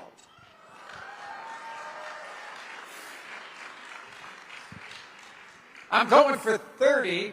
My girls aren't too excited about that, but I'm going for 30. But strong family values are extremely important. So you're talking about your kids, right? They called me during the war. And it's not a comfortable phone call, right? What did you tell them when you got back? What did you tell your kids when you got back from Israel? What did you tell them about your experience? In Israel? Yeah. Honestly, when I went there last time, I wasn't what I expected, obviously, what happened. I was very disappointed that the Pride event could not go off, and we couldn't do it. Maybe next year, who knows? I hope things are looking better. But my first experience was that first night after Bibi had taken control and done some stuff in Iran. Everything canceled. And I was disappointed at first. But I didn't think that all of a sudden that night, we're sitting at dinner, okay, and all of a sudden, sirens start going off. All these sirens going off. And everybody at the table says, oh, wait, but we've got to go to the safe room, bunker. And I said, oh. So they said, we were at dinner, and they said, oh, grab your glass of wine and let's go down to the bunker. And I said, okay. So it was a Shabbat dinner, right? Yeah. Like so anyway, somebody got a picture of me with a glass of wine at a bunker, and it went viral. And I went, oh, man, that's... Because honestly, it was very serious. People die in these things, and we're certainly not down there celebrating. But it was right in the middle of dinner. And so I felt safe, but you could hear off in the distance, you could hear bombs going off, you could hear all this stuff going on, and you hope everybody is safe, everybody can get to a safe room. That's your number one concern, loss of life. And we went through that, I think 3 nights in a row, 3 or 4 nights in a row we did it. Waking you up in the middle of the night a second time, and you got to go to the safe room. I was fortunate because all the airspace was gone, and I couldn't get out.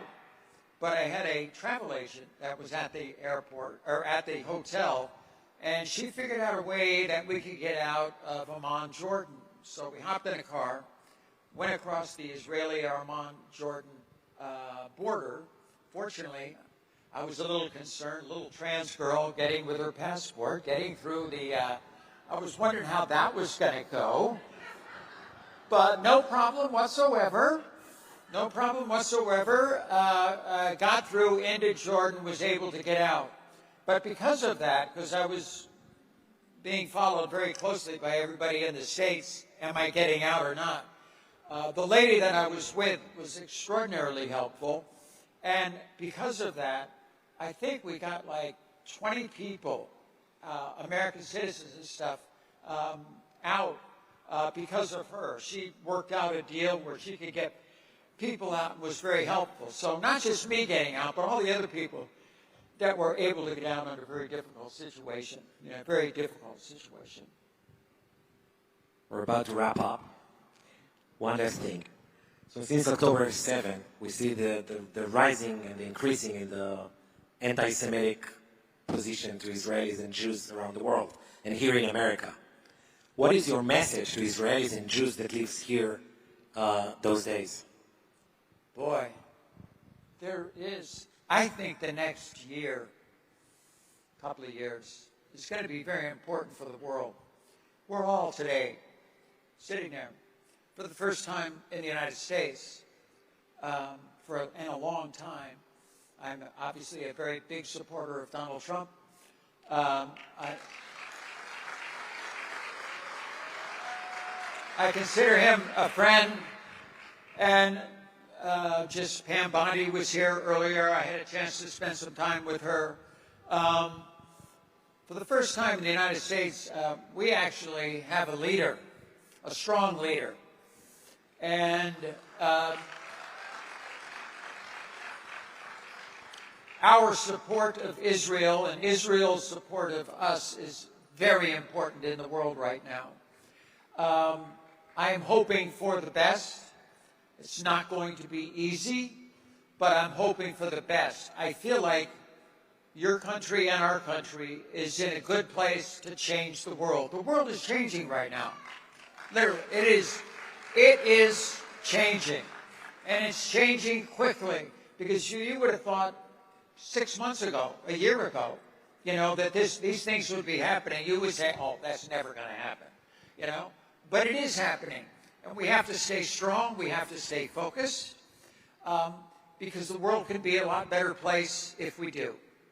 So I am optimistic about the future. I don't think it's going to be easy. There's going to be, highs and lows along the way, but we have to stay on the side of freedom.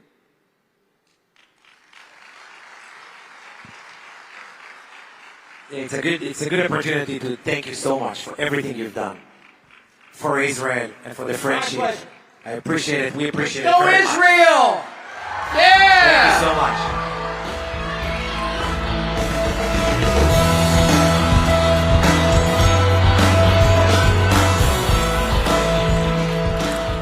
Thank you, Legev. Thank you, Katie. It won't be a war with Iran without you. I think that's why they postponed the attack. Well, I can run fast. I'm the first one to get out of trouble. Okay. Our next and last speaker for this plenary is a long-time role model for the Israeli community in the USA. He has dedicated his career to serving this country and this community. He's a U.S. Army Reserves officer and an Iraq War veteran. For over a decade, he served as the Los Angeles County Deputy District Attorney. He has also served as U.S. Special Envoy for monitoring and combating anti-Semitism. And for the past 2 years, he is the CEO of the Israeli-American Council. Ladies and gentlemen, please welcome Ilan Kar.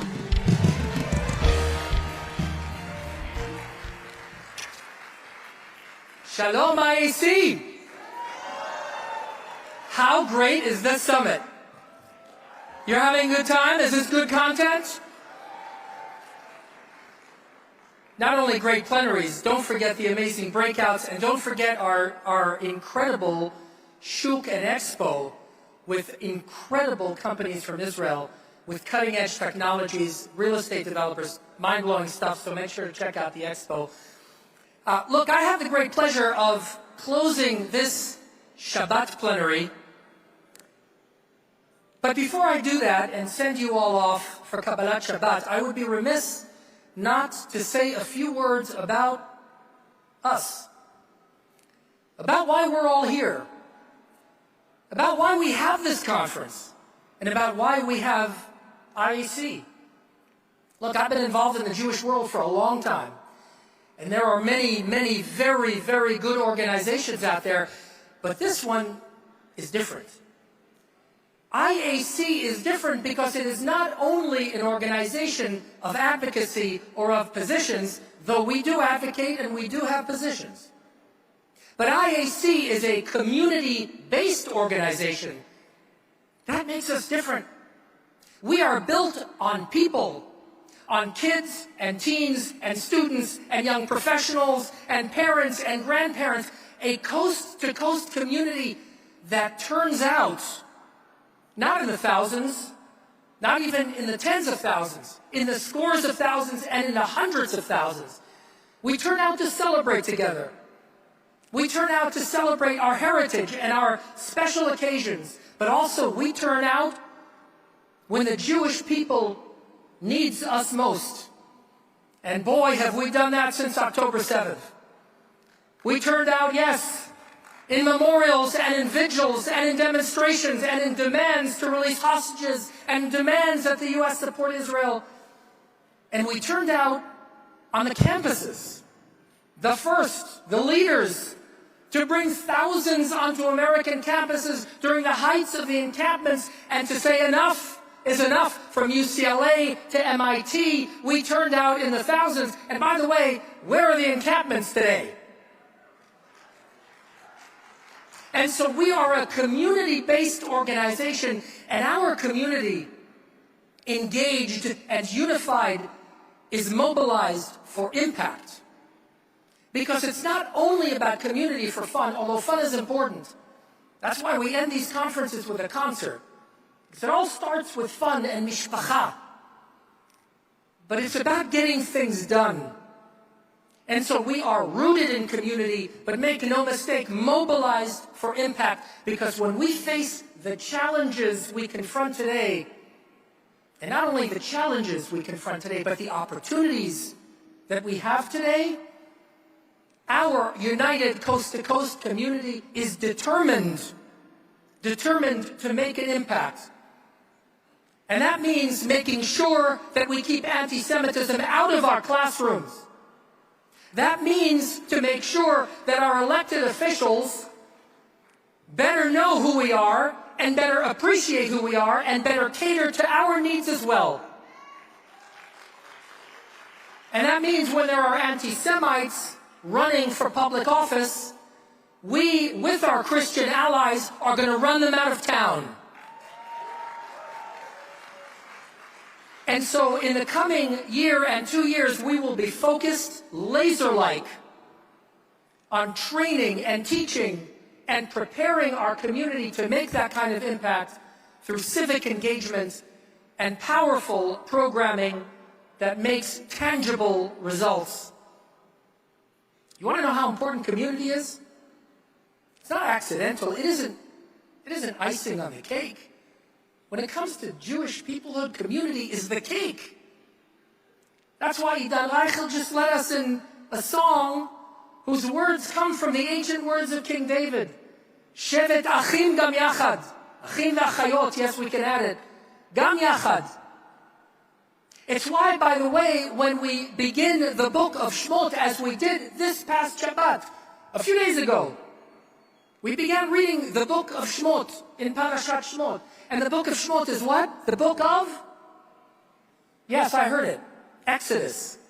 Yetziat Mitzrayim. Said, you know what? Shmot doesn't mean Exodus. It's the book of Exodus. It's the key formative part of our entire history. But Shmot doesn't mean Exodus. The book of Shmot begins with the line, Ve'ele Shmot Bnei Yisrael Habayim Mitzrayma. These are the names of the children of Israel that have come to Egypt. And in so doing, the Torah is telling us, make no mistake.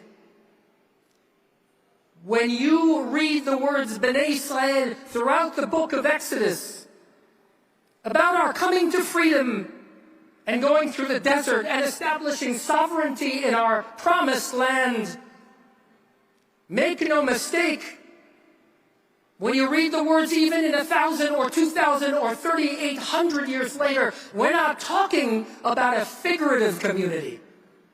We're not talking about a faith group.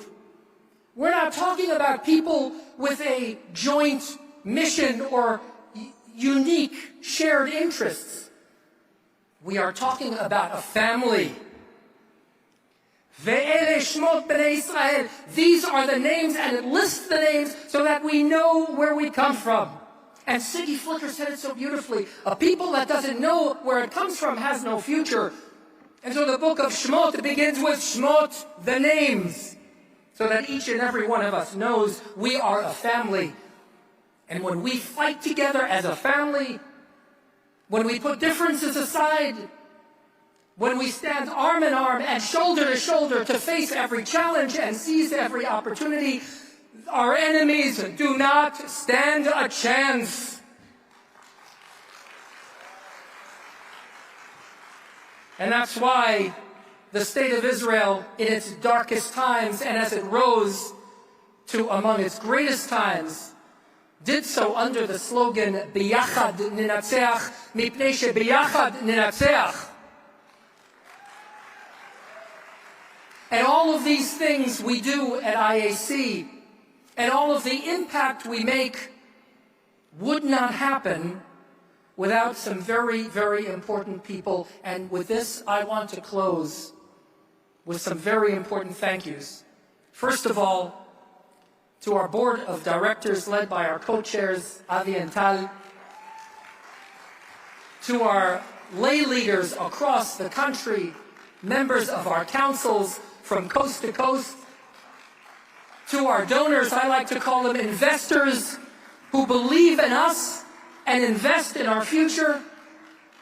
And last, but definitely not least, to what my predecessor in this office told me, and boy was he right, Shoam. He said, I am bequeathing to you the finest staff in the industry. And you know what? It is the finest staff in the industry. And so now I want to do something that we've never done before. I want to thank our IAC team and have them come onto the stage. The entire IAC team, come on onto the stage. Come on up here.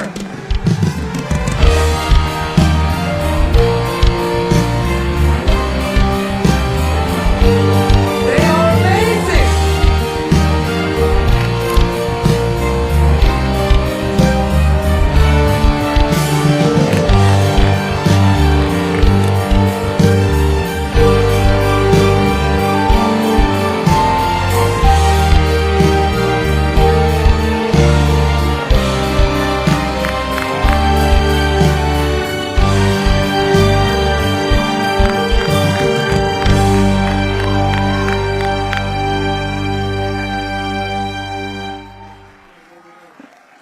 Thank you so much. Biglalchem, because of you, we do what we do. They work very, very hard around the clock and they make it happen. I love you. I'm so proud of you. Thank you for everything you do, not only for IAC, but more importantly, thank you for everything you do for Am Yisrael. Thank you. And now as we all thank them, we're going to leave you with a final, very short video to emphasize our community DNA at IAC. Members of our community from coast to coast contributed to making a video. And this was taped in communities all across the country. And so please join us in singing the words you all know. Roll the video.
Thank you, Ian Carr and the team IAC. That's it. The second plenary of the 10th IAC National Assembly is over. I want to thank once again each and every one of the inspiring role models who shared their stories with us today. Tomorrow is the third and last event of the summit, not to be missed. Yochai Spondel will be here. Chaim Saban will be here. Miriam Edelson will be here. And a special show with Ivri Lider. And many more. Shabbat Shalom, everybody.